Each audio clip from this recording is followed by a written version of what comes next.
Ladies and gentlemen, welcome back to another fun filled and exciting episode of Fight Talk Live with your host today, Base the Kid, and also Danny Glover, who is in the building. However, I believe he was a bit indisposed, couldn't leave you lot hanging any longer.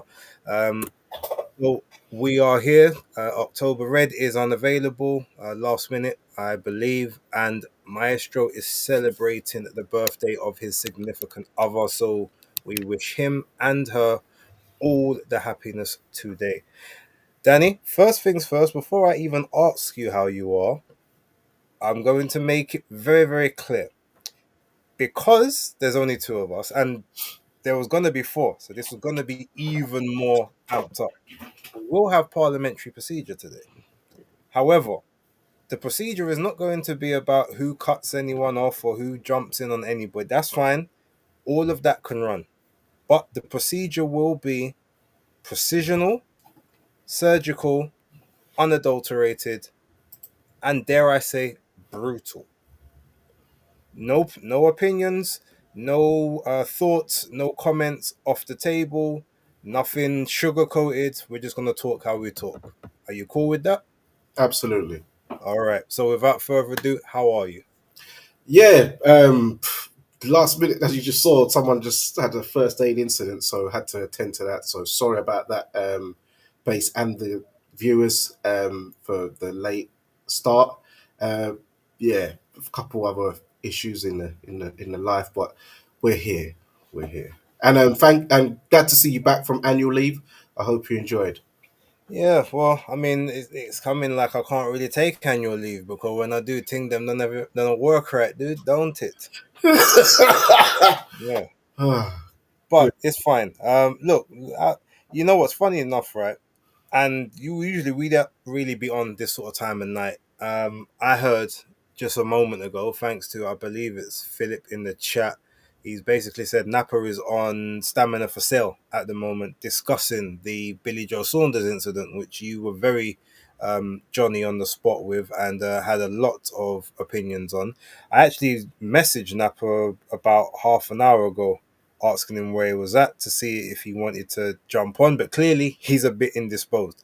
So before we even get into all the other business and the and the stuff from last night, since that's what's on the mind, talk about that from your perspective, what you saw, how you're feeling about it.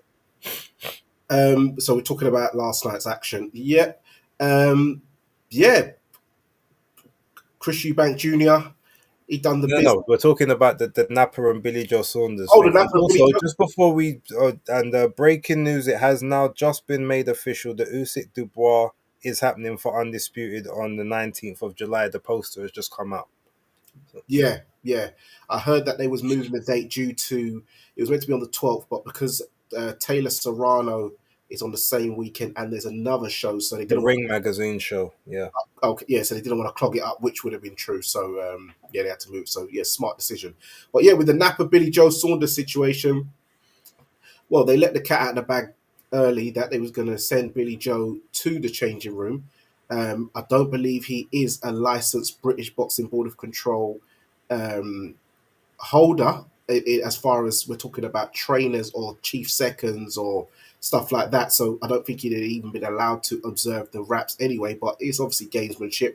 Napa did his job as well as the other security team. Just to also let people know, Napa is not security. Yes, he's got muscles and he's a tall, big dude, but he just goes gym. He's a former musician who is now a manager, a boxing manager, who's the manager of Chris Eubank Jr. and Brandon Glanton. So people need to stop judging a book by its cover. I think that there is some a lot of undertone and assumptions thinking, oh, he's a big black guy, so you think he's security. No, he's not. Also, Billy Joe Saunders exposed himself. I always thought Billy Joe had some little inkling because he used to always talk about Chris Eubank Jr. Oh, your big nose, your big nose. Look at your nose, look at your nostrils, this and that. But last night, he then took it a step further, saying to Napa, look at your flat nose, your big nose, your rubber lips. And as anyone knows, if you grew up in the 1990s, or even the late 80s, where I was in the late 80s, mid to late 80s, but yeah, grew up in the 90s, there was the famous cuss words people used to say, your rubber lip, your drop lip, and it'd be drop lip monkey, rubber lip monkey. So obviously he didn't use the monkey term, but we know that's the one what was coming next. But he just refrained from using that. So that was definitely um, racial undertones, and yeah, and I'm not for that, because Napa doesn't even have big lips like that. Even though I'm not watching man's lips like that, but I'm just saying he doesn't have lips like that. So yeah, it's just a straight assumption. I saw F1 John there. Napa told him you ain't coming, and he didn't come in there. I don't know if he's had a pie and a pint and a packet earlier in the night. It was a bit Conor McGregorish the way he was behaving, and yeah, he got sent on his way. But yeah, well done to Napa and Ivan and F1 John. You know what I mean, for keeping him out, and yeah, Billy Joe and Nigel Benn, for even associating with a guy like that. It's just a bit it's a bit disappointing. You can't really be associated with dudes like that, in my opinion. Okay, no, I mean, look, no, I don't think much more needs to be said on that. The thing is, I watched the audio, but I didn't really hear much of it because I was busy, obviously, on the stream. I haven't gone to watch it back, but hearing you obviously make the, sort of the very clear distinctions of what's been said and all of that. Yep, not something I condone, not something I support, and I've never particularly been a fan of Billy Joe Saunders, whether in the ring or outside the ring. So yeah, I guess this was his 15 minutes of fame. I believe he is retired now, so bad retirement to him, and we move forward. With that being said, let's talk about the main event, because that's what we're all here for. That's what we are. That's what we all came for. That's what we paid the money for. As much as whether we liked or disliked the undercard, that was all just hors d'oeuvres and appetizers for the main course and the dessert. So, with that being said, what was your thoughts on, I guess, the event? How things unfolded in the ring, the little build up to it. Like, how did you feel about it, and ultimately, were you happy with what you got in the end? With the event, the whole build up was, I thought it was fantastic. A lot of drama going on. I feel that Eubank Jr. was good at playing a bit deceptive, because people are like, oh, he's using saunas, he's doing this, he's going mad, like to lose the weight. One, did you see him wrap himself in the stuff and how long he wrapped himself? Do you know if he just wrapped himself up just for show and then poured some water on himself and then got out of that blanketed duvet type style stuff? He said, "Oh yeah, time for the sauna now." He walked a little bit, and then, but you didn't see him actually go into a sauna. So I don't believe he did. He made the next day weigh in fine. Conor Ben, they was probably banking on, well, thinking that Senior was not going to be there. Junior, when Senior came through on the event night, that was, that's just had the crowd erupting. But it's just like what Biggie Small says. Number two, never let them know your next move. Don't you know bad boys move in silence and violence? Take it from your highness. So, that's what they were doing. They ain't letting you know what's coming. As Senior said, there's people who are actors, and then there's people who are Oscar winners. He done his theatrics and stuff like that. But that was a game changer, because you saw uh, Conor Ben, Nigel, the team. They was looking at the screen. Yeah, they tried to keep poker, but that offset them. They didn't see that one coming. People did make things. Oh, that would be great if he'd come. Oh, I think he's going to come last minute. People just saying that because you're just covering your bases. But at the end, no. But at that time, nobody thought Senior was coming. Hence, when he did, the place went ballistic, and that was definitely a babyface moment for Chris Jr. And I think that gave him the spirit and vigor to go in there and fight with the spirit of his father. Definitely worth 20 quid. You can't say that you was hard done by. Definitely worth the money. That's only two a rum and coke a double these days. Um, And yeah, I think it was Funny fantastic. how you seem to equate it to food and drink, innit? You could have picked up anything else, but you decide for go for draw for the food and the drink. I'm not going to say gambling, am I? Because I only put a couple of £2 on here and there. Okay. Well, look, no, look, you're totally right, and I think, to be honest, anyone who made predictions on this fight didn't calculate anything to do with, obviously, Senior being there, and especially with that, everyone kind of thought, oh, he has to be there, he has to be there, kind of thing. But ultimately, by him being there right in the end, it was something that now, okay, all bets are off. Anything that we believed about how difficult this weight cut was now became irrelevant. Anything we believed about has the punch resistance dwindled down became irrelevant, because we've all seen, yes, while it's not a, it's not a, it's like a superpower. Some people do manage to draw when you've got that situation or something spurs you on. There is that inherent, just that spiritual, that that energetic. There's just a certain energy that transfers, and it gets to the point where now you draw a couple extra percentile from somewhere. He was fighting for something more than just him in this one. He's fighting for the family name. He's fighting for the legacy of the Eubanks. And it's funny because as much as we would be like, oh, it was the babyface moment to see Senior there. Like Senior almost became the he kind of felt a bit like a villain in this story because of the amount he's like, oh, I will not be in his corner. It's a disgrace. He's a disgrace. This whole event is a circus. I won't be a part of it, etc., etc. Yet when you have the other side, there's such a tight knit family, and you've got Nigel, who in this entire situation has never put a foot wrong, has never swayed from his son's side, has always been there, always been the protector. Yet they were the bad guys. So it's just funny how how we view good and bad, babyface and heel in that sense of because there's been several times, even Chris used to say himself in the terms that I'm the bad guy, yet I never cut corners and I never cheat and blah blah blah. But something inherently about him made him the bad guy. This time, when there are all the faults and there are all of the problems within the family and the drama, now all of a sudden that's what makes you a babyface. So I guess it just shows how much we truly love dysfunction as people.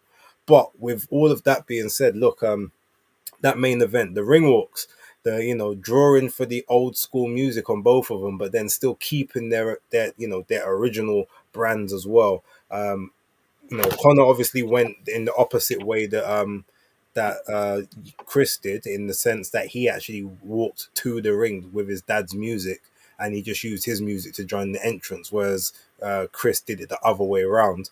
But yeah, the whole thing, it just gave it an extra layer. And the fight itself, I literally just kind of watched it back, not even to score it or analyze it, just to sort of get a bit of the feel of it. And it was it was a good fight, but there's a few things that I picked up from it, and I don't know if you want to go before I kind of go into some of the things that I did see, and I mentioned some of these on the weekend wrap. But yeah, I'll let you talk about the fight first, and then I'll sort of address it afterwards. Okay, yeah, I haven't managed to watch the weekend wrap because I've been on these late shifts, so I've managed to catch up with a lot of stuff. But I will definitely tune in after some. And also, guys in the chat, make sure you subscribe and tune into Base the Kid at the Hardcore Casual for his weekend wrap because he does an excellent job at doing that post fight analysis and post show analysis for the week. The ring entrances were great. Eubank Senior played his role. I saw some people talking about, Eubank Senior, he's making it all for himself. Why don't he just leave his son alone? He has to be all up in it. Well, he was away from it for the whole like sort of build up. People collared him when he was trying to do a sort of charity walk with Michael Watson the other day. He obviously had to, do a little spin and spell whatever and get people sent off of him. And on the night, Eubank Junior wanted him there. He said he wanted him. So everything that Senior did in that entrance, Junior wanted it. He had the smirk. Senior, went on the stage with him, just like Nigel went on the stage with Connor. So let's not act like it was one way, guys. Yeah, Senior, he stood by him at times. Other times he let Junior walk off and have his moment. Part of the camera magical thing, Senior does all that. So when it does play back in 5, 10 years, it's all part of the ambiance of the night. So people need to get off of Senior's back, and it just goes to show you that you know father sons need their fathers. Yeah, at the end of the day, and why I say this is Senior said a lot of things about the build up, things that's been handled with both fighters, especially with Junior. If you're looking about him getting the fines, missing the weight, I heard in the build up the team Eubank was saying, "Oh, we got told a certain time and we got lied to of a certain time."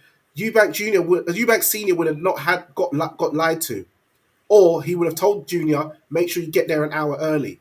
Make sure you get there this time. Got there that time, and even them trying to pull certain ruses over Junior, which they managed to do, wouldn't have happened on Senior's watch. This is what he's saying. These guys, they always look after their tribe first. So yeah, the people in his team, they do like Junior, but they've got their sole best interest at heart first for them and their families. Whereas Senior is always, yeah, it might not be always the best way or best method, but he's always got the best interest of his son at heart and doesn't want anything from him. He's not looking at wage, he's not looking at paycheck out his son. Yeah, he might like want a bit of camera time, but he created the camera time for these guys to have their camera time today. But as far as the fight goes, um, yeah, Junior, I was thinking, I was worried that Junior was drained and that I thought that he'd got the silk pajamas syndrome. I thought he'd made his money, didn't wasn't motivated, because the training videos I saw, he was on the beach, David A style with Shane McGuigan, doing little light pads with Jonathan Banks. Saw Conor Ben going ham. He looked very ferocious. Eubank Jr. looked very laxy daisy in his build up in his training video. So I thought, yeah, Conor, he's going to be too hungry. Plus, Conor Ben has lost a lot of money when he said he's gone near bankrupt. So I thought he'd have the more hunger, more motivation because he needs to get the money back. So I thought he could pull it off. But I also said that for Junior to win, he would need to, when Conor Ben comes with the early onslaught, he would have to stand his ground like Senior did against Nigel. Stand your ground, as Senior does that thing where he's always puts himself side on and then punches with Nigel, but hits him to the body here and there. Get that grunt, because when you open yourself up, similar to what Aaron McKenna did to Liam Smith in their fight, caught him as he winged one out. And that's how you sort of slow a man down, get control of him. And then when you quieten the fight down, that's when you could try and go for a stoppage. Hence, when you look at that ninth round with Nigel Benn and Chris Senior, it was the crowd was silent, it was very quiet, they were just posturing around, and also out of nowhere, boom, boom, 1, 2, Nigel started flailing, and then yeah, the finish happened. And a bit of that did happen. uh, Junior did sort of stand his ground, wasn't jumping back with his hands up, fleeing as he did against Liam Smith, which was getting caught on the end of shots. Similar to what, unfortunately, Craig was doing in the Willie Hutchins fight, pulling out, getting caught on the end of shots because you don't want a man springing in, launching, and you're getting caught on the end of shots because that's where you generate the most power. Junior managed to control Conor with the jab a lot. Um, and yeah, it was an excellent fight. People talking about, oh, Conor hurt Junior loads of times in there. No, he only rocked Junior once really in the third round with the left hook. Apart from that, Junior took the shots quite well. Yeah, some of them had half of effect, but he wasn't wobbling on shaky legs. Apart from really that third round, Conor Ben showed a very good chin. His legs started to look heavy towards the end of the fight. Junior started catching him.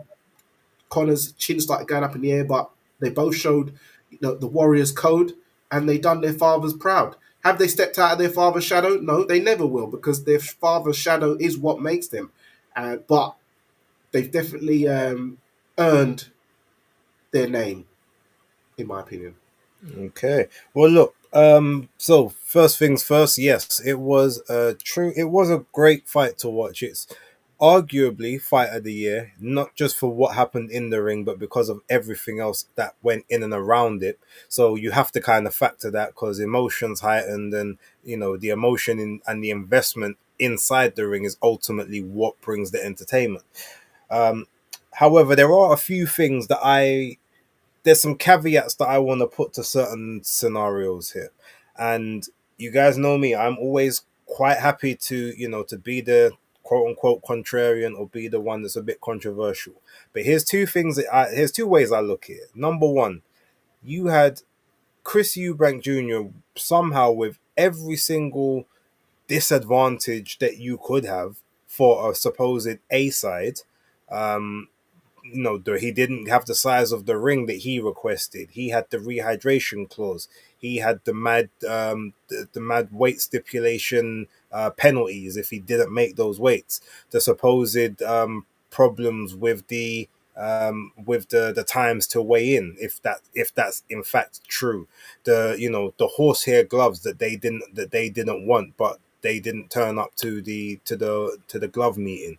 All of these things, it seems like the only thing that he was ever able to control in this entire scenario was the press conferences. um so for as an A side, that seemed to be like a massive major failing on his team's part. Yet with all of those things in the background, the rehydration, him possibly killing himself to make this 160, his dad constantly saying he is a 168 fighter, he should not be fighting at 160. And Connor, who obviously campaigned the majority of his career down at 147, had his last couple at 154, 156, etc. But he's the naturally smaller guy, so the guy that doesn't have to cut the same amount of weight, he can actually replenish and refuel after every session comfortably. And Connor had all of these advantages against Chris, yet he wasn't able to win this fight. Ultimately, all the advantages he got allowed him to just merely see the final bell. That's the kind of the way you look at it. But then on the other hand, you say, well, with Chris, how much credit are we really gonna give him? Because as Connor said multiple times in the build up, and as other people have said, you had all these other options to fight people your own size, and you chose the guy that's coming up from 147, 154, 156, whatever. You chose the smaller guy. The same way you chose the smaller guy with Liam Smith. Camille Seremeta isn't technically a smaller guy, but he was a guy obviously inactive for God. He was basically semi-retired. He was about to retire. Liam Williams on pretty much towards the back end of his career. It just seems like you've decided to go for the low hanging fruit, and yet low hanging fruit took you life and death. So that is part of a narrative that ultimately, yes, you had all these elements against you, but these are things that we have to kind of look at. So there's not, while I give praise to both guys for how they handled things, it's almost I have to temper my praise because there's a lot of asterisks and caveats that happened and caused the entire event to begin in the first place. Not to mention, when we're saying, oh, Connor's got a chin, maybe he does, but I don't think that we can truly say whether he does have a chin or not, because I saw every single punch that Chris Eubank was throwing, he was having to force his arm out. He wasn't rotating the shoulder. He wasn't turning the knuckles into the shot. He basically looked like it was killing him every time to throw a shot.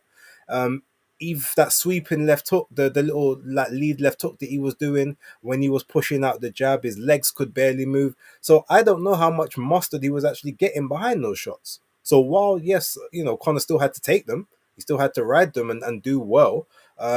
Maybe he wasn't taking full-blooded, fully flush shots. So I still don't know exactly what level of chin he does have.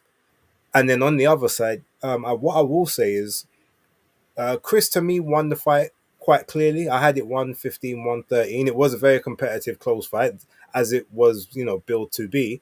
But I do think that the only person that actually hurt the other one in the fight was Connor. So maybe he does hit quite hard. Now he's maybe got adjusted to the 10-ounce gloves as opposed to the 8 ounces that you wear when you're 147. But how much of his power up at that weight is quote unquote genuine, when again, Chris also had all of these ailments leaning into the fight. So there's so many caveats, which is ultimately what ended up making this fight like a 50-50 or like as competitive as it was. It would have been interesting if it was set at the weight of 160 pounds and there was no rehydration or anything like that. Um, People talking about a rematch. The thing is, as much as I would like to see a rematch, I think it would be I think it would be fun, but I don't really see a scenario where it happens sensibly. Because if Chris Eubank Jr. is the A side now, which he was supposedly before, they say all the terms are agreed, but I would be looking at it like, well, hold on, you guys see what it takes for me to make 160. I can't really do it anymore. I'm definitely not adhering to any rehydration clause, but I won, so I should get some more terms in my favor. So if I was him, I'd be the same way. I was like, well, the first time we had this fight, it was at 157. No, now we're gonna do it at 163.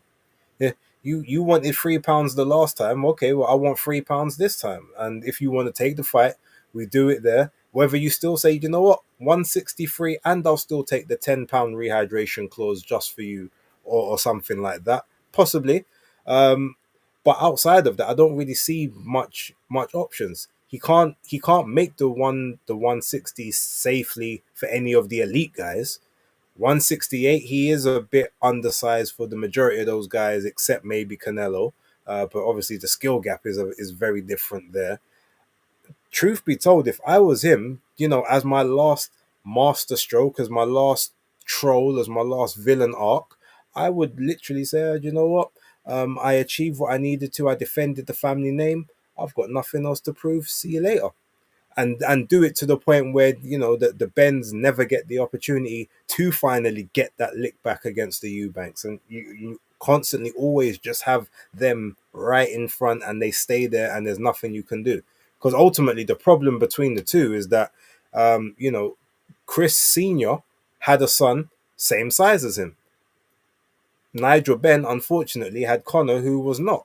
Because a lot of the time when they was early, the lead up was, such a shame that they're is so far apart in size and weight, because it would be great to see the sons. So Nigel doesn't necessarily, I guess, have the right heir to take on the task. Usually, children end up being bigger than their parents, but on this one occasion, I guess it wasn't the case. Look, it was a valiant effort from both of them. Like I said, there was great heart, passion, determination shown by both of them. I thought the fight was amazing, but I'm giving these caveats because I don't think we can just do nothing but wax lyrical. We have to put into context what we saw, because there was a lot of stuff in the background which probably, granted that situation for us to have. But yeah, that's kind of my thoughts on that. I do think, yeah, Chris. I think Chris was probably hurt more than Connor in the fight, but just his smart moves of punching when he needed to, tying up when he needed to, which is what I said he needed to do. Take it a bit later, and then when Connor is got all of his extra weight on him, being explosive, he clearly is gonna tire. All right, let's see what happens on the second half and the back end of the fight, and ultimately he ended up doing just that. So what's your I mean, if you've got any retorts to that, feel free. Otherwise, obviously we can talk about what's next. Yeah, no retorts. You make some very good points there when you're talking about the power of the shots. Yeah, with Chris Eubank Jr., I could see the shots did look a lot slower. Even the hooks, he wasn't really getting as much torque and purchase as he normally does, turning the shots over. He's definitely lost a step. But what I do like about Junior is when the fight was close, coming towards the last few rounds, he resorted to type, and the type is he just goes in and starts having the rockers, because when it comes to that trade off rockers or throwing punches in bunches, you ain't gonna outfight Chris Junior, and that's when even though Connor is explosive, he can't throw combinations as fast as Junior. He can throw one shot a lot faster than Junior. He can throw a jab faster, can throw a right hand faster, definitely. But when it comes to actually a 1, 2, 3, 4, or 5, 6, 7, 8 punch combination, Junior is going to hit him a lot more times, because Connor has to really, load up. So that takes a lot of time to let the shotgun shells off. And that's where Junior decided to think, do you know what? My legs are tired here. We're both tired, but I'm going to use that work rate. And he literally started doing that machine thing, mechanism. You know that machine I'm talking about, the Yeah, uppercut machine. He started using that method, and that's what I feel got him over the line there. Okay, no, I would concur with that. Um, it will be interesting to know, and I only say this from that perspective of, remember we were talking about sort of the A side, B side thing, and where Chris was saying in the press conferences, you asked for the 18-foot ring and you won't even get that. You shall get nothing because you don't deserve it. It will be interesting to know if they both got paid the same for the fight. And I know we have there's pocket watch allegations on this channel on several times, but it's only for the fact of, if they were paid the same in this fight, and then Junior had to pay the penalty because he came in, the point 0.5 of an ounce over the 160, then all of a sudden, again, that A side status, the B side made more than you in the fight. And that might be the one win that the Bens get over the Eubanks in this whole scenario. Yeah, well, the from what I've been told, that Eubank got 10, Connor got 8. So then, if you take 500 grand off, then Connor got 7.5, then Junior 9.5.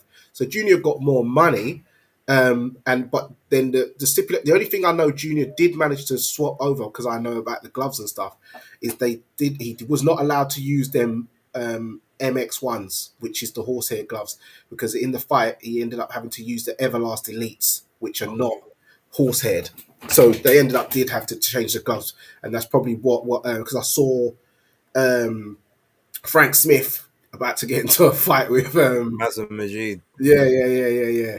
So obviously then they started talking about the Amir Khan Kell Brook situation with the gloves, where they made them have to wear the same gloves in the end. But obviously Connor's definitely not going to be trying to wear no winning gloves, so they conceded on the MXs and Everlast. As I imagine Connor's probably sponsored by Everlast, so he probably has to Yes. wear an Everlast brand of some sort. Okay, that's interesting. Yeah, because I didn't even look into all of that, but I guess it's clear that they really weren't. That probably was Connor's best. That third round, I guess, if he was wearing them MX ones, I think Chris may have ended up on the canvas, quite frankly, because them horsehair gloves ain't no joke. Mm. Okay, well, look. So with that being said, we got the fathers reunited with the sons, hence the title of the show, Family Matters. It's good that they're all back together. And it's what's funny though about this whole situation yesterday, and I'm not going to say I predicted it. I didn't. I'm not putting out in any videos that, I said that Senior's going to be there. Initially, I truly thought he didn't, and I saw he's a disgrace. I'll never be in his corner, all that stuff. But if you remember, I put a couple of videos into our group chats from when he was doing the things with Sun Sport, and he was talking about his sort of basically his need to be loved by his brothers, and ultimately I guess his dad as well, and that's why he took up the boxing and then all of that stuff. So when I was watching those videos, something said to me, can you really say all of this and then not be there for your son in the moment that he probably needs you the most? It just felt like I'm sure, you've got to be there somehow.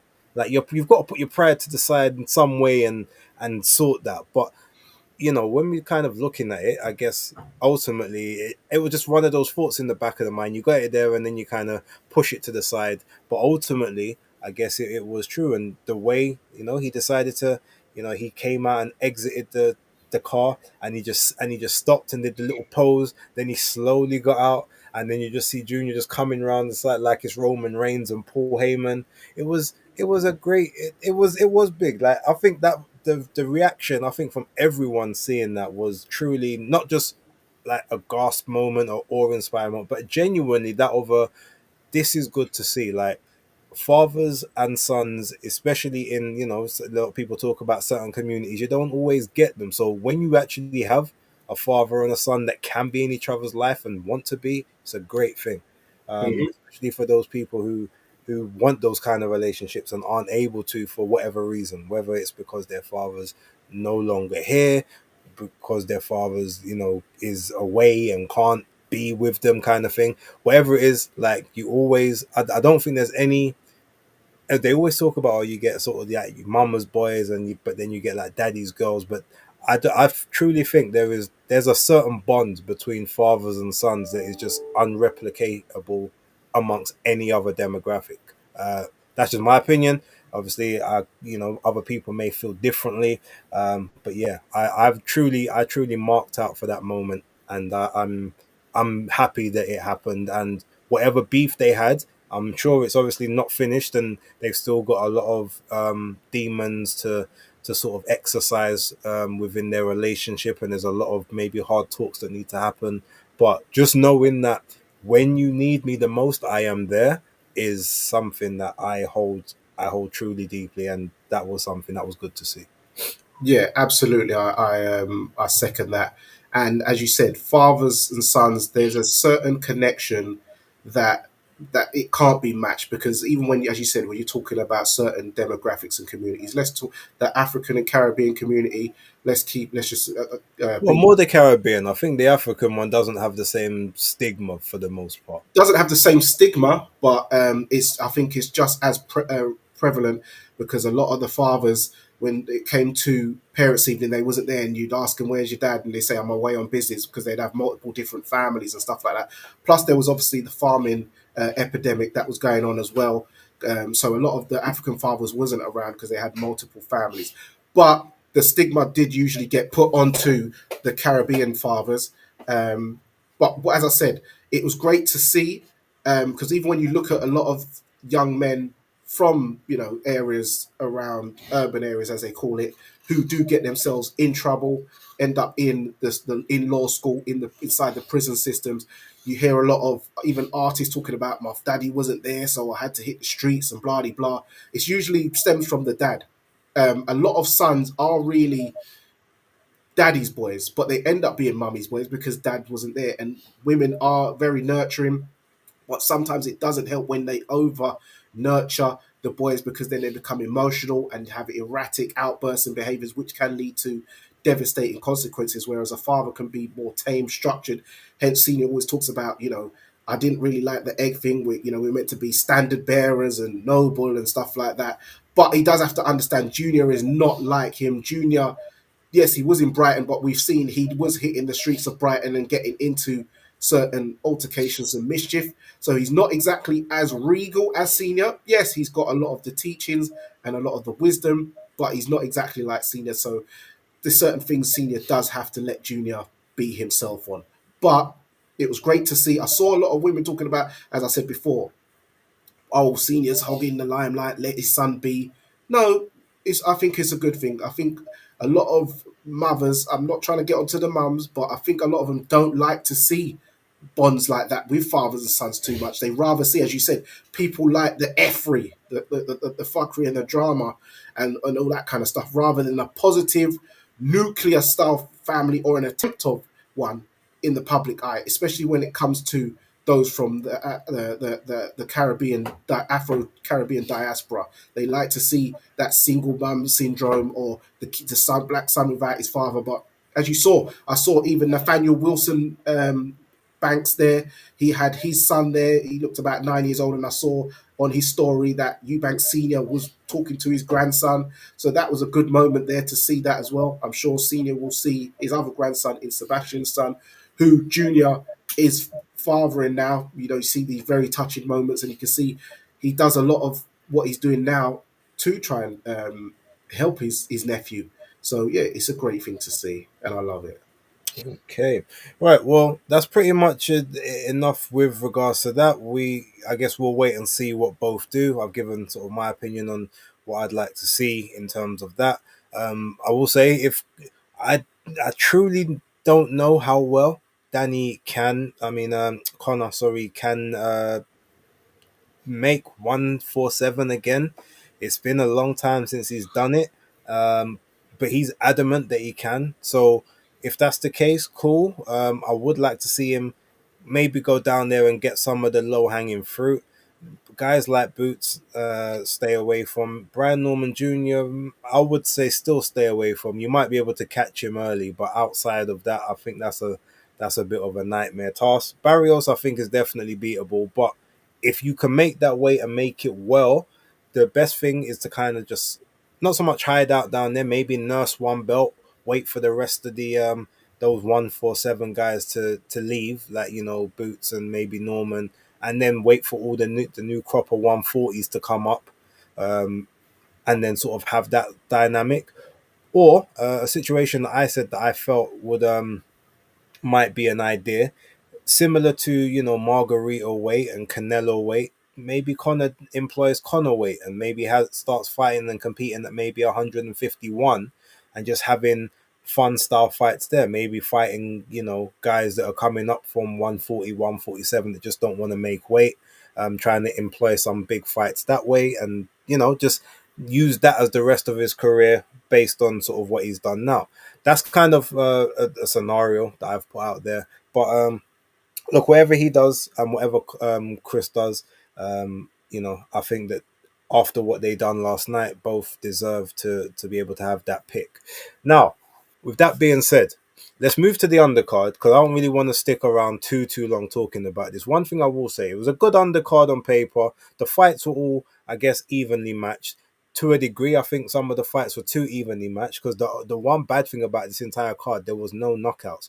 Every fight went 12 rounds. And there weren't that many that were actually um, like all excellent, brilliant. Or there was all like none of them were terrible fights, but they weren't. None of them were like brilliant to maybe to really sort of wet the whistle for the main event. So I just want to go quick. I'm going to give sort of my overview of how I saw those fights. Then you can go yours. Then we might go a little bit deeper into each one. So in terms of um, my level of intrigue initially, this is how it started. So it was Brandon Glant and Chris Billam-Smith. I expected that fight to be pure carnage.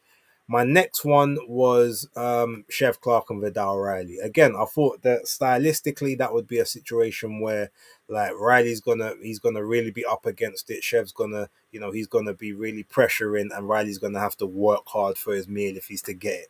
Then it was the trilogy that no one asked for, but ultimately it's a trilogy. They are one and one. The intrigue is there. Who can finally sort of get the rite of passage of that moment? And then my last one was Liam Smith and Aaron McKenna. At the end of the night, minus the main event, my level of interest or my fights, the way I saw them, then actually became Liam Smith and Aaron McKenna for that beautiful, masterful performance by Aaron McKenna. It's one of the best displays I've seen from I guess, an upcomer, like in I think that I've ever seen personally. And the fact that some judge managed to find a way to give Liam Smith a couple of rounds in there, I don't understand how. He got out hustled on the outside, he got out fought on the inside, he got lit up every single round, got dropped. It was just he's clearly at the end of his tether at this point in time. Like it's time for him to probably hang him up and call it a day now. But McKenna was just there. That was beautiful. That was what became my best one. I guess then second, I would say is maybe I would then say is Yard and Arthur free because it was sort of much better than the second fight, definitely much better than the first, but and it was it had the back and forth. Arthur was winning the fight at points, but then decided to do Lyndon Arthur things and then just sit on the ropes, soak up pressure, maybe hoping that he can throw a couple counter shots. And ultimately, that became the reason how he ended up losing. Because at one point, I think after 8 rounds, I had him like 5-3 up, or yeah, like so. The fact that he kind of threw it away was weird. Then obviously Chev and Vidal was the next one, and then Glanton and Billam Smith ended up kind of being the worst one purely. And the thing is, Billam Smith is actually very, very intelligent. I just want to say, like, he's not the greatest in terms of his technique and like his boxing skills, but in terms of his IQ and the way that he does certain things in the ring, it's underrated. Or Shane McGuigan gives brilliant instructions. It's one or the other, or maybe it's a little combination of both. Because all he was really doing, he was popping a jab to get to the inside, or throwing or maybe trying to throw a lead uppercut and then literally just jumping straight into the clinch and then tying up the arm of Glanton on the outside of the referee so that the referee can't see that he's holding the arm, then unwrapping the arm or then wrapping it back up again or putting his head on Glanton's shoulder, then lifting it up, putting it on top of his head. So when Glanton's trying to get underneath, it looks like, oh, referee, look, he's trying to nut me, he's trying to headbutt me. It was just so much to the point. Obviously, the ref then has to break them. He's then given a lot of warnings and talkings to Brandon Glanton. Glanton can't get into any kind of rhythm, and Bilham Smith is literally just nicking rounds by doing a hit and hold on, and not getting admonished by the referee. I don't think he got told off about it once until maybe like the eighth or the ninth round. So it was very, very smart on his part. It didn't make for a great fight. The fight should have been a lot better than it was, but maybe the quote unquote demons of that Zerdo Ramirez fight are in his head, because he's like, okay, I don't want to get into these exchanges no more. I'm going to hit you, and I'm going to stop you from hitting me at all costs. And that ultimately be what it is. And I think actually, if you look again, outside of everything that Brandon Glanton said in the lead ups, and some of the unsavory stuff that some people don't like, he definitely hurt Bilham Smith a lot more than Bilham Smith hurt him. And I think Bilham, if it wasn't for that experience of being able to try to nullify, stop the work, stop the onslaught, stop that forward momentum, it could have ended up a whole different way, because I don't think the two of them fighting toe to toe would have been advantageous for him. He even managed to get on his bike at times. He was doing some lateral movement, hop skipping and jumping away, switching angles. I'm like, this ain't the Chris that I've seen. Like, it's crazy when someone, I'm not gonna say someone you're scared of, but someone literally makes you fight out of character and do things that are outside of either your comfort zone, your wheelhouse, or that have just been in deep down in the toolbox. But this time, you have to bring it out, because without it, it's problems. But look, comprehensive win by him. Congratulations. The only fight I predicted correctly, I including method, was Yard and Arthur. Um, so I'm 1-4 last night. I had a horrible showing in how I saw things going. Funnily enough, I picked Vidal Riley to win. Then I changed my prediction. I was like, no, I sent a message to my predictions league. Said, no, I want to change that to Chevron split decision. I just thought his work rate would be there. And then we see Virgil Hunter, and the work rate wasn't there. I've got things to say, but I'm gonna let you go, and then I'll jump back in. Yeah. As far as the undercard, I picked Aaron McKenna to score the upset. I know a lot of people are probably wondering how and why. It's because I actually got the inside scoop for someone who was in the camp of Liam Smith, talking about how he was looking in training, in sparring against certain people, and I was told that he was looking old. He was looking, like he's done. And I was like, really? And it was like, yeah, he was getting, yeah. So I was like, okay. So they're like, yeah, they think Aaron McKenna's going to stop him. I was like, oh, but I thought Liam, he knows his way around, but I just thought, yeah, okay, okay, Liam's shot then or done. So yeah, I did get that one right. I picked Chev to win, Chev Clark. I thought he'd be too experienced, and Vidal hadn't been in any situations like Chev, who's been to America and this place and that place. So I got that one wrong. Um, the Yard Arthur, I did predict that it would be points for Yard. The reason why is because I'd never seen Lyndon Arthur in such shape. I saw a picture of him during fight week. I was like, wow, this is the best shape I've seen him in his life. So he looked very motivated, very up for it. I imagine the money and the motivation and probably future endeavours was an incentive. And obviously his uncle saying, listen, man, it's all on you now. Zelfa's at the gym now, so I can to really focus on you. So you got to take this seriously. This is your last run. You're getting on in age now, so we got to do this. And Lyndon in parts, yeah, his jab was looking good. He's got the best jab in boxing, or at least a top three. And then also, but then as you said, he started doing this rope dope nonsense, and then he let Yard, who's not really known for having a good engine, just start outworking him. But I did notice that Anthony Yard has employed now for the first time a strength and conditioning coach, because I see that Ruben Breda in his corner. Ruben Tavares. Yeah, which he's never had. So this is the first time he's used strength and conditioning. So that's probably helped his engine. But obviously the fight wasn't at a mad, frantic pace. So Yard was able to outwork him. But what was concerning though is that I did see Yard get hit with a lot of uppercuts and left hooks flush. And I'm thinking, boy, if you're in there with Callum Smith, and you're getting caught with left hooks like that, it is going to be very, very, very devastating. So that was very concerning to see how many left hooks he got caught with by Lyndon Arthur to the head. And Lyndon Arthur's not even a left hooker like that. He's a man who normally throws a jab and a straight right. He's got a decent uppercut as well. But you're getting caught with uppercut left hooks, especially on the inside. I'm thinking, whoa, especially with your back on the ropes. You know, Callum Smith, you back him up on the rope, and it's a catch counter. I'm like, whoa, that doesn't look really good for future endeavors if you're looking to get in there with guys like even Boatsi or Callum Smith. But he got another points victory. But once again, that's 2 points victories in a row. Is the knockout power there? Some people are saying is Yard on the decline. How much has the Beterbiev fight took out of him? There's a lot of questions because this knockout streak's not really happening these days, and he's not looking like he's not looking like he didn't look like he really hurt Lyndon in there. Later on, there was a little body shot, but Lyndon, but apart from that, it didn't ever look like he was ever going to take Lyndon out. Aaron McKenna, as you said, boxed when he wanted on the outside. On the inside, he was able to outwork and out hustle and out fight Liam Smith. Even dropped Liam Smith in the 12th round with a body shot as he opened wide. That was the only knockdown of the whole card. Vidal Riley, Chev Clark. Chev Clark, to me, won the first round. Then I don't know what was happening. They were both very far out of range. And if you're both too far out of range, then that's really going to suit the guy who is the taller, longer guy because he's going to land a couple more shots than you. And he wasn't working. I think it wasn't very smart to employ a new team so close to the fight.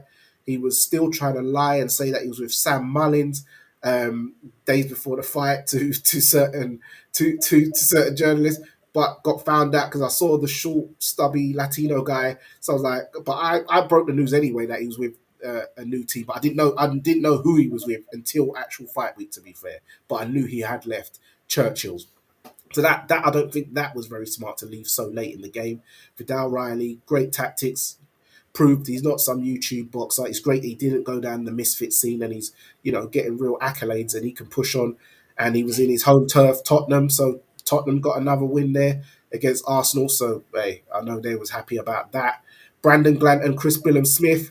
Chris Billam-Smith, what it is, Chris Billam-Smith is used to fighting in the red zone so often he's become comfortable in it because even when he's fighting guys who are not really meant to be on his level, like Masterneck and that guy with the XOH, whatever his name is, I can't even pronounce that name. Yeah, But you know what I'm talking about. But because he has these mad stakeouts so many times, and it looks like he's tired and he's like really about like in a bit of bother, that becomes normal to fighting like that for him. So when a man like Brandon Glanton sticking on him, he's just used to fighting in the red zone. And someone like Glanton, when it did start getting tough, Chris Billam-Smith was able to navigate and hit his shots. And yes, you said that he was pulling some moves you hadn't seen before, but even when I remember in the Richie Riakporhe fight, man started using a couple shoulder rolls and stuff like that against Richie Riakporhe. So he has got a couple of moves in him here and there when he likes to, but all in all, he is a man who technically likes to, have a tear up and be on the inside. But he has a couple of nifty moves here and there. I'm not sure if Shane showed him it. He must have, because Shane does use a few technical he moves. was extremely negative though last night. Let's be real. His back was on the ropes a lot, which is not normal for Chris. You know what? The thing is, not even so much the back on the because I can get that, but literally, like I said, it was smart, but it didn't make for a fun fight. Obviously, he's not. I guess to him, there's that balance between being an entertaining fighter and obviously being safe and being able to go home. Maybe some of the stuff that Glanton said bothered him. Like maybe it really did unnerve him when he's talking about, look, I'm sending you home with brain damage. Like make no mistake, all that stuff. Like as much as we all, maybe that seeps in. So you're like, oh really? Okay, cool. And then you've got two options. All right, I'm either gonna try to hurt you more than you can hurt me. Can I win that fight? I'm not sure, but then I'm giving you a chance that you don't deserve or that you can't have against me because I've got more experience. Okay, cool. I'm just gonna do very negative things. I'm just gonna I'm just gonna jab you, and then as soon as I get onto the inside, I'm gonna tie you up. You can't move. Then I'm gonna lie to the ref and say that you're headbutting me, but even though I'm putting my my chin on the top of your head. Sonny Edwards used to do it quite a lot. It's a very smart tactic because the ref's got to break it, and ultimately the person who is the shorter person who's now bobbing and weaving and dipping up, and all of a sudden now they're getting in trouble for something that's not even their fault. Like it Yeah. was a very very smart tactic. It just made for a very not boring, but a very uninteresting affair. And just it didn't deliver what I guess what we all thought and hoped it would. That all being said, Brandon Glanter's got us. He's got to take some blame for that. And I actually now can't wait to get him back on the channel because I did say to him, "Yo, you've been saying some shit. You said some shit, so you have to deliver what you're promising." And he told me, "I promise you, I'm gonna show you and I'm gonna show the world." You didn't show me. So now Mm. I need to hear why. Like so I'm gonna obviously put out the call to Napper to get him back on the channel. I'll try and do it on one of the casual streams so that people can watch it live and in the fresh with no editing. But we'll I guess we'll have to wait and see. Um Look, with that being said, Danny, I've got to shoot in a moment and I know that obviously you're at work doing this, so thank you for that. Any like final words and then we can kind of wrap this one up if there's any last things that you want to discuss.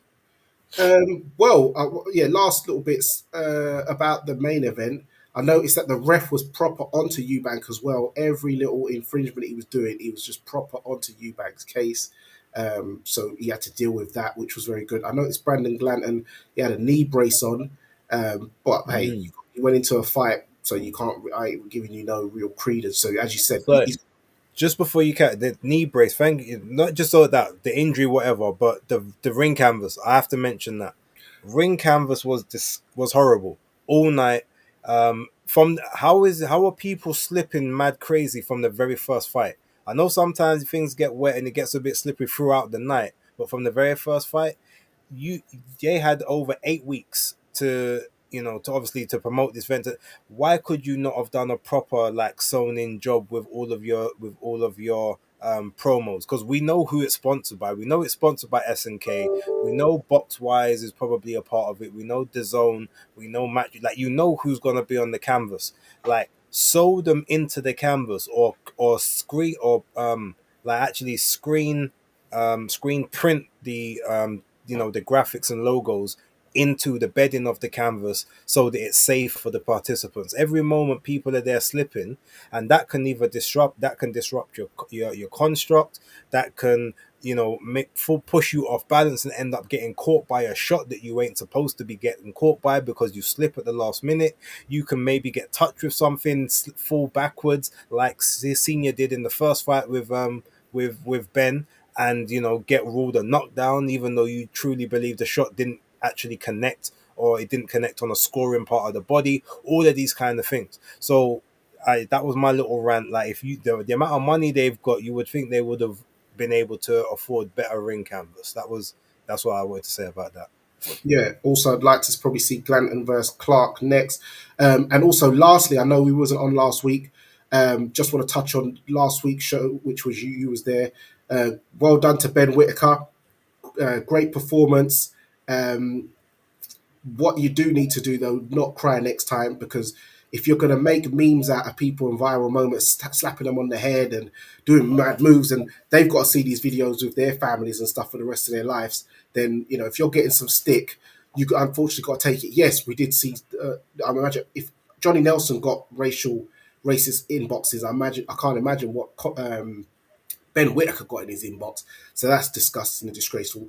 Big up Johnny Nelson as well, staying on code. Um, People were trying to get onto Ben Whitaker about spitting allegedly when he didn't spit on Grant Smith. The commentator team was just trying to, I don't know what they were doing. Dave Coldwell tried to throw Ben under the bus. Um, I don't know why Dave Coldwell was doing that, but well done to Johnny Nelson for telling it as it is. I know Dave Coldwell, if it was a man like Hobie Price or something like that, he would have probably been at the defense of Hopey Price or someone, but maybe I don't know. With Ben Whitaker, I know he's from Sheffield as well, like Liam Cameron, so maybe there was some bias there. But Dave, nah, not very nice that mate. But yeah, big up Johnny Nelson. And yeah, Ben Whitaker. They're talking about should he fight Joshua Buatsi next? I think everyone needs to calm down. He's not ready for Joshua Buatsi next. I did see people saying maybe at Anthony Yarde next. I think really Ben Whitaker should go for someone like a Lewis Edmondson, um, or yeah, or even The that. Edmondson fight's going to be extremely difficult because he's with Queensbury. I don't think Ben wants to. I don't think Ben Shalom wants to try and get into negotiations that way again. Yeah, but he got Edmondson on his last show. Well, that the show with Yeah, but he wasn't with them then. Oh, okay. Yeah, that's the thing. Oh, all They right. he they seem to the guys do well, and then Frank goes in, swoops in them, and takes the people with the belts. So Yeah, I hear that. Well, so yeah, it's one of them ones. You might have to go a different route then. But yeah, that's all I wanted to touch on as well, just to clear that week up as well, because we didn't go on last week. sure, yeah, no, look, big ups to Ben Whitaker, big ups to obviously his dad and the entire team. The thing is, talking about the crying thing. Actually, I don't have an issue with it. Look, everyone, look, I think this is the thing. Yeah, if people, and I can only speak from my perspective here. I'm not a man that cries. I like up to like my dad's funeral. I hadn't cried in probably nearly 20 years. Yeah, sometime, and on that day I wasn't planning. I didn't feel any real big sadness at the time. It was literally one thing happened. I saw one picture, and then boom! It was like this massive explosion. You can't, it's one of those things. Some people obviously can do it on cue. Ben to me doesn't look like one of those kind of people. I feel like it was just the emotion took him, and after everything and having to hold everything in for that period of time, losing friends and family that he thought were around, the level of celebrity that he's seeing constantly, and even the people when we talk about, oh, he's making memes out of the other people, that's fair, but though a lot of those people don't have huge social followings, so like they probably aren't getting forwarded those memes every single day 20 times a second, whereas someone like Ben, who obviously is in the limelight in the two biggest markets, I guess globally, in the UK and America, like it probably, the pressure is there. You see a lot more, you've got a lot more of a following, like you're subject to a lot more, and a lot more people want to throw that negativity at you because of the way that you are in the ring. So I can kind of see how all of that, you try and hold it and compose yourself, you try and compartmentalize, but then you have that big emotion dump. Eventually, after a while, it comes out. It just, I feel like it is what it is. So like with that, I don't have an issue with it. But what I will say is you can't, now that you've had that moment, which you've said, you've explained what happened there, you know that how people are and how they move.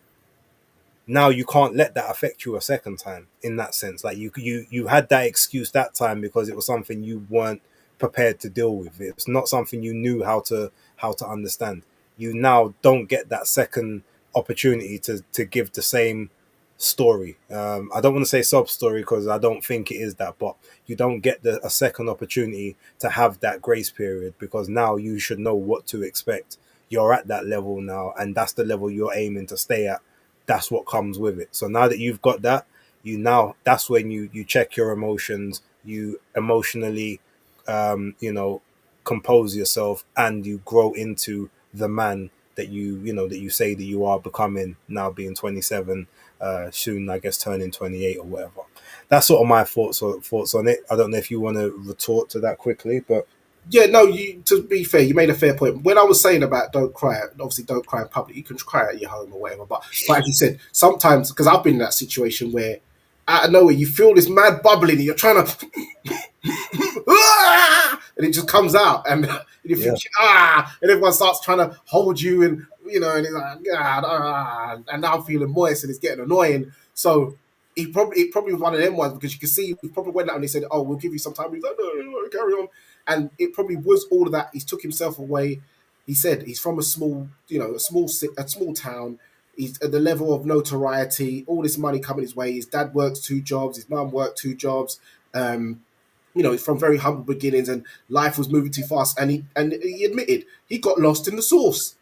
So he's had to, have a reality check, realized, yeah, I've got to make some changes. I've got to, get my head screwed back to when I was hungry as an amateur, take myself away in Ireland, some remote village where no one knows me, and knuckle down and all that kind of stuff. So I can understand why he, he did end up having an emotional thing. So, but yeah, as you said, it can come at any moment. You can't, unless you're one of them people who can really, just put on the waterworks whenever you feel like it. But I agree. I don't think he planned to do that. So I will take that one back.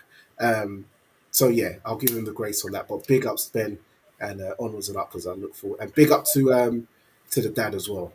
Yeah, man, like shout out to Mr. Tony Wilson. Yeah, Tremendous individual. One of the better boxing dads. One that he's never in the scene like causing a fuss, but he's always by his son's side when he needs to be. So Tony, if you're watching, salute to you. With that being said, Danny, is there anything else to touch on? Because we need to wrap up. no, All right. Well, look, ladies and gentlemen, thank you very much for tuning in. It was the two of us today. I hope that maybe you found some comfort in some of the conversations. I hope you like the realness, the rawness, the straight talking. I also hope that if there were any things that you disagree with, please get in the comments of the videos, and let us be able to see your thoughts and feelings. Respond. We have seen bits and pieces of the chat, but unfortunately, we're trying to sort of get through everything, and because there's only two of us, no one's really monitoring it like we usually do. Hopefully everyone should be back next week. Actually, you know what? Probably Maestro won't be back next week because he will be in Las Vegas at the Inoue and Cardenas fight after the Canelo one. So he probably won't be here, but hopefully it should be myself, Danny, and October. Maybe we'll even do it a little bit earlier, or we might have to change the date so that we can get all three of the fight nights in, because Friday, Saturday, Sunday, there's a lot going on. But look, yeah, with that being said, we want to thank everyone for tuning in. Don't forget, if you haven't subscribed to the Fight Talk Live YouTube channel, make sure that you go over there. The link for that channel is in the description of all the other videos. Make sure you go over there, subscribe. Make sure you subscribe to my channel, Danny's channel, October's channel, Maestro's channel. Next week, or the week whenever we do this, will be the last time that we do it through all the platforms. So the show will only be through Fight Talk Live after that. So yeah, make sure you all subscribe there so you can lock in and get the unadulterated and unfiltered opinions. And I promise you guys, moving forward, all of the opinions will be unfiltered and unadulterated. There won't be any reservations. I won't allow it. You know, if I'm gonna give up my Sunday nights, we're gonna talk the talk. All right, so that's what we're saying moving forward. but Yeah. hopefully we can do it on Sunday because from Monday the 5th I will be on annual leave. Okay. Well, we'll work that one out. Then maybe we'll just give a new way the following week a little bit there. We'll work on it. But yeah, look, Danny, sign them out the way you know how.